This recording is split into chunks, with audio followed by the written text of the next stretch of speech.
రోమపత్రిక 12వ అధ్యాయము 20వ వచనము. కాబట్టి నీ శత్రువు ఆకలి కొని ఉంటే అతనికి భోజనం పెట్టుము, దప్పికొని ఉంటే దాహమేము. అలాగూ చేయటం వలన అతని తల మీద నిప్పులు కుప్పగా పోయేదు. కీడు వలన జయించబడక మేలు చేత కీడును జయించుము. చూడండి, చాలామంది ప్రపంచంలో రాజులు కానీ, ప్రవక్తలు కానీ, అధికారులు కానీ, ఉన్నతాధికారులు కానీ ఏం చేయమంటుండే ఇక్కడ? కీడు చేత జయించక మేలు చేత కీడును జయించాలన్నట. చూసినా, అలెగ్జాండర్, హిట్లర్ వీళ్ళంతా ఏం చేశారు? ఒక మనిషిని చంపి రక్తాపరాధం ఛేదించి వాళ్ళు గ్రేట్ ప్రాఫిట్స్ అయ్యారు, గొప్ప వ్యక్తులు అయ్యారు. అలెగ్జాండర్ ఏంటిది? దానికి పుడితేనే కత్తి విలువిద్య. అతడు ఒక దేశం కానీ ఒక ప్రాంతంలో యుద్ధంకి వెళ్తుండంటే అతనిదే విజయం. ఎందుకంటే అతను కత్తిలో నైపుణ్యత కాగలడు. పూర్వం రాజులు ఎట్లా చేశారు? ఇప్పుడు రోజులు అంటే ఇప్పుడు మిజైల్ ఉన్నాయి, విమానాలు ఉన్నాయి, హెలికాప్టర్లు ఉన్నాయి. కానీ అప్పటి రోజులలో లేవు. అప్పుడు యుద్ధాలు జరిగే ఎట్లా? కత్తులతో యుద్ధాలు చేసుకునేవాళ్ళు. మన అలెగ్జాండర్ అట్లా అయ్యాడు. హిట్లర్ అదేవిధంగా కీడు చేత జయించే వాళ్ళు గొప్ప వ్యక్తులు అయ్యారు. వాళ్ళ రాజ్యం ఉందా? లేదు. వాళ్ళ కొడుకులు, మన్మళ్ళు, వాళ్ళ తరాలు లేవు. బట్ జీసస్ క్రీస్తు ఏం చేసాడు? కల్వరి కొండ మీదికి ఎత్తుకపోతుంటే కొరడా దెబ్బలు కొడతారు. భూమి మీద నాగడిసాలు దుంతితే ఏ విధంగా సార్లు వస్తాయో పాతాల గరిగతోటి అలాంటి సార్లు వస్తాయి. దీవించాడు. చేతుల్లో మేకులు దీవించాడు, కాళ్ళలో మేకులు దీవించాడు. తలకు ముళ్ళ కిరీటం, జల్లెడికి ఎన్ని రంధ్రాలు అన్ని రంధ్రాలు. ఉదరంగు బట్ట ఏమైంది? ఎరుపుగా మారిపోయింది. ఆయన దీవిస్తాడు. క్రీస్తు తన ప్రేమను చూపించాడు. మరి ఇక్కడ వీళ్ళు ఏం చేశారు? కీడును చూపించారు. మనం ఏం చేయాలి? ఇప్పుడు మన ప్రేమను ఇతరులు ఎదుట చూపించాలి. అప్పుడు మనకు విజయం. ఇప్పుడు క్రీస్తు రాజ్యం తరతరాలు ఉంటుంది. ఆధారం వచ్చింది అనుకోండి, ప్రపంచవ్యాప్తంగా కొన్ని కోట్ల మంది క్రీస్తును ఆరాధిస్తున్నారు, కొనియాడుతున్నారు. సో మనం ఇప్పుడు ఏం చేయాలంటే క్రీస్తును లాంటి మనస్సును మనం ఇవ్వమని వేడుకోవాలి. క్రీస్తు లాంటి చూపుల్లో, మాటల్లో, తలంపుల్లో. ఎందుకంటే నాలో అంగడి నీటి బుగ్గ లాంటి జీవితం. క్రీస్తుకు నమ్మకంగా ఉండాలి. ఈ క్రైస్తవాత్మ జీవితంలో నేను క్రీస్తుని అంగీకరించానంటే రాయల ప్రపంచ అట్లాస్ పాస్టర్ లాజరస్ గారు నాకు పంపారు. ఇప్పుడు నేను దుబాయ్లో ఉన్నాను. ఆ ప్రపంచ పటం మీద రెండు చేతులు పెట్టి కళ్ళ నిండా నీళ్ళు, ప్రతిరోజు గ్లాసు నీళ్ళు వదిలి, ప్రభు ఎంతోమంది చనిపోతున్నారు. ఒక కుటుంబ యజమాని చనిపోతే ఏమవుతుంది? తల్లిదండ్రులు, భార్య, పిల్లలు రోడ్డు మీద పడుతున్నారు, అనాథాలు అయిపోతున్నారు. చావద్దు. రోడ్డు యాక్సిడెంట్లు తగ్గాలి. పడవలు మునిగిపోవద్దు, ఫ్లైట్లు పడిపోవద్దు. Palestine Israel war, Pakistan India war, చాలామంది ప్రాణాలు కోల్పోతున్నారు అని కన్నీటి ప్రార్థన చేసినప్పుడు దాదాపు 1 లీటర్ 2 లీటర్ల కన్నీళ్ళు వదిలిన తరువాత గాబ్రియల్ దేవదూత నాతో వచ్చి, తిమోతి, నీ మొర దేవుడు విన్నాడు, నేను నీకు ఏ విధంగా పరిచయం చేయాలనో చేస్తా అని ప్రతిరోజు మాట్లాడేవాడు. ఏదైనా తోటలో ఆదాము హవ్వలు ఏ విధంగా మాట్లాడతారో ఆ విధంగా, ఏదైనా తోటలో ఆదాము హవ్వలతో దేవుడు ఏ విధంగా మాట్లాడాడో ఆ విధంగా. ఎప్పుడైతే నేను దేవుని మీద సనుక్కున్నప్పుడు సామ్యుయేలుతోటి దేవుడు ఏ విధంగా మాట్లాడే ఆ విధంగా 2-3 డేస్ దేవుని స్వరం రాకపో, దేవుడు మాట్లాడకపో, మళ్ళీ ఉపవాసం నుండి దేవుని కోసం మాట్లాడనప్పుడు దూత వచ్చి మాట్లాడు. ఆ రెఫరెన్స్లు చెప్తే మీరు వినండి. ఇది కట్టుకథ కాదు. నేను దేవుని కాదు, క్రీస్తును కాదు. నేను ఒక విగ్రహాలు పూజిస్తున్నప్పుడు భయంకరమైన బ్రాహ్మణ్స్ కంటే ఎక్కువ పూజలు చేసిన. అప్పుడు పూజలు చేసినప్పుడు ఉపవాసాలు, నిరాహార దీక్షలు అవన్నీ చేసినప్పుడు మా కుటుంబంలో కష్టాలు, ఇబ్బందులు, ఇరుకులు బాగా వచ్చినాయి. అప్పుడు ఒక పాస్టర్ వచ్చి బైబిల్ చదవన్నప్పుడు బైబిల్ చదివాను.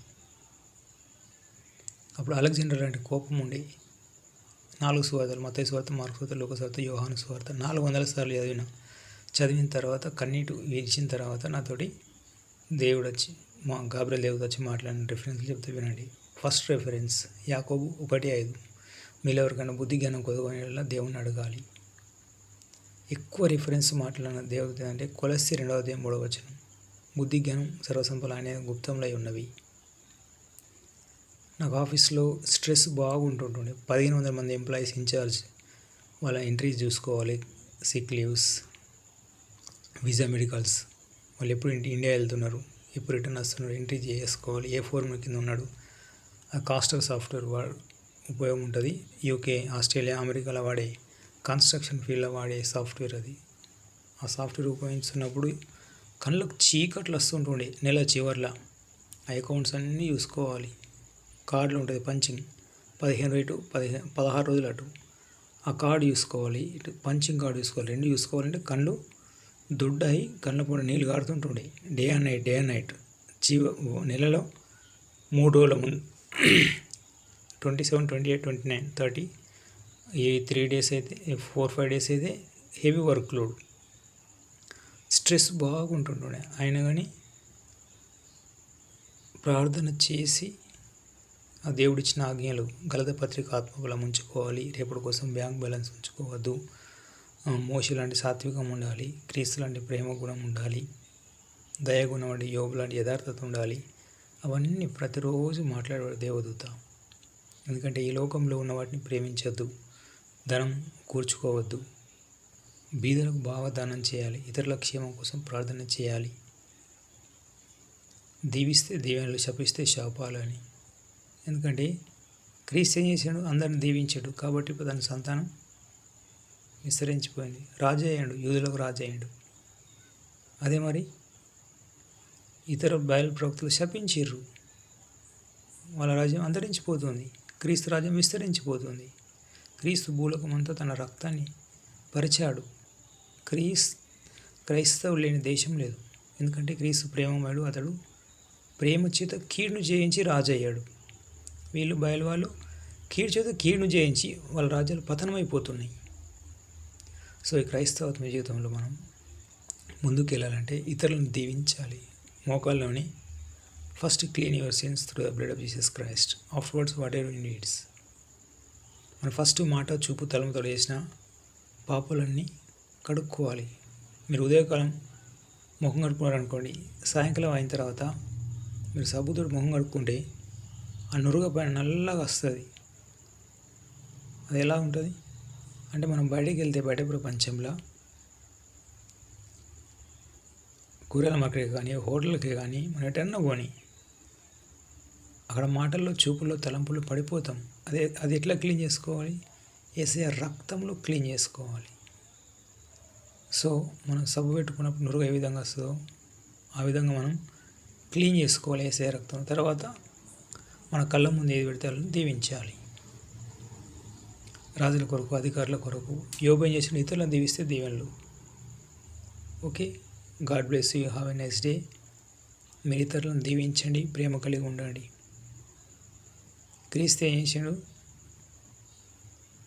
మీ నిమిత్తం, మీ పిల్లల నిమిత్తం ఏడున్నాడు. ఎందుకంటే క్రీస్తు శ్రమలలో ఉన్నాడు. కింద నుంచి కలవరకొండపైకి సిలువలు మోస్తుండగా వాళ్ళ శాస్త్రులు, పరిసరాలు, సర్దుకాయలు ఏం చేశారు? కొరడ దెబ్బలు కొడతారు.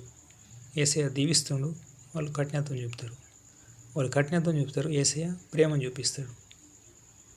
ఈ క్రైస్తవాత్మ జీవితంలో కూడా మీరు మనం దేవుని ఆనుకుని ద్రాక్షవల్లిని తీగలు, మీరు యోహాను సువార్త 15వ అధ్యాయం ఉంది కదా, మనం ఉన్నప్పుడు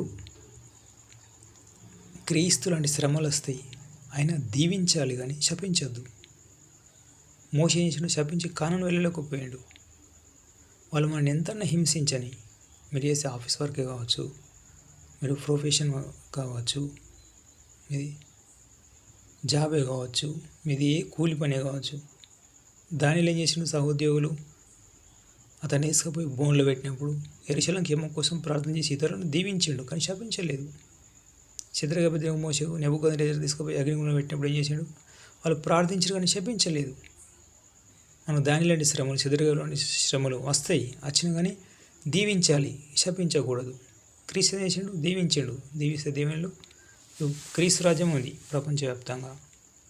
ఆదివారం వచ్చిందంటే కొన్ని కోట్ల మంది క్రీస్తుని ఆరాధిస్తూ స్తుతిస్తున్నారు, గణపరుస్తున్నారు. యేసయ్య నామం రాత్రింబగళ్ళు ప్రార్థన అవుతుంది. ఎందుకు? అతడు ప్రేమ చేత కీడును జయించిండు కాబట్టి మనం ప్రేమ చూపాలి ఇతరుల ఎడల.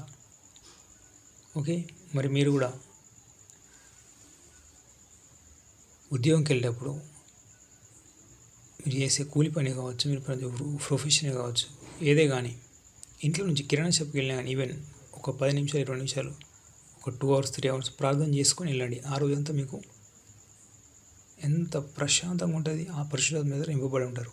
Without prayer life please don't go out side. బయటకు వెళ్ళండి. వితౌట్ ప్రార్థన లేకుండా బయటకు వెళ్ళకండి. ఓకే, ప్రార్థన చేసుకొని ముందుకు వెళ్ళండి. Praise the lord. God bless you. Have a nice day.